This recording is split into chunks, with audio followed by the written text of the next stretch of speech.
Go ahead, Kelly.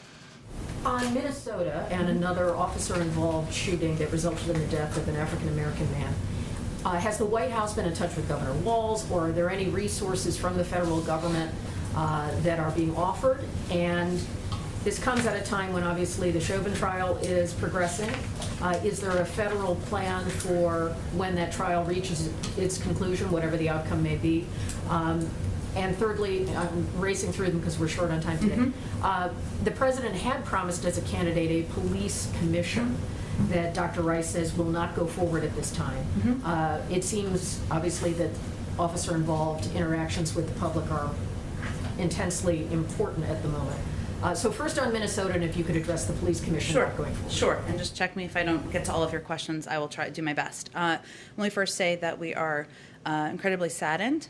We were incredibly saddened to hear about the loss of life at the hands of law enforcement in Minnesota yesterday. The president has, of course, been briefed. He will have a few words he will share at the top of the semiconductor event that will be starting shortly. Hence, we'll be moving through our questions here about his own thoughts.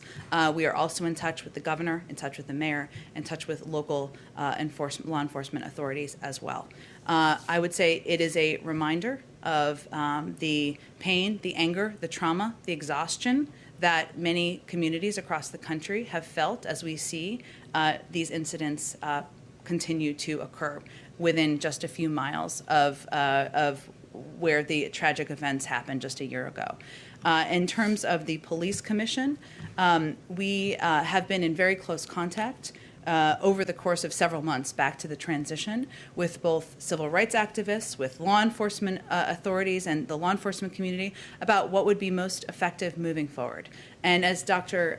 Rice conveyed, or I think the statement we put out, I should say, conveyed, we have made a decision in coordination that the best path forward is to work to pass the George Floyd Policing Act, that has a great deal of the content, of the policy changes, of the necessary reforms that we would all like to see in place. So that was a collective decision, and that's where our focus will be. And is this a delay, or do you expect it to just not go forward at all? Well, we expect, for the time being, for our focus to be on moving the legislation forward and not on the policing commission. Go ahead.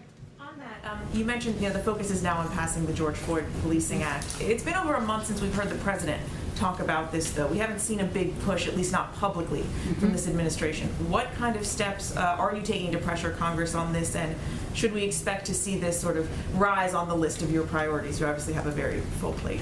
We do, but I would say that the president was addressing racial equity, ensuring that we are putting in place long overdue reforms. Real change is a priority for him. It is something he looks forward to continuing to discuss with members of Congress. He believes that there is a path forward, that this piece of legislation offers that path forward, and he certainly will use the power of his presidency to move it forward. You mentioned that civil rights groups recommended against this commission. Did they put forth other recommendations, steps that the White House can take while you try and pressure Congress, wait and hope that the Senate will act on them?